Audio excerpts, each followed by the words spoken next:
routine. Hindi ko na na-record yung sarili ko na mag-dress up kasi ngayon ko lang ito naisip. Ang cute ng ano. Yan. Hinihintay ko yung tita ko kasi.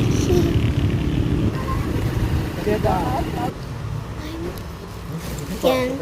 Kakain muna ako kasi gutom ako. Hihi. Hindi makahintay. Grabe yung buhok ko dun ah.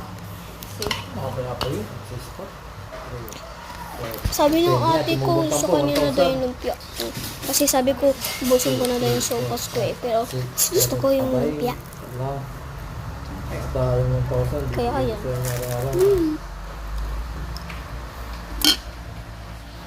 TV.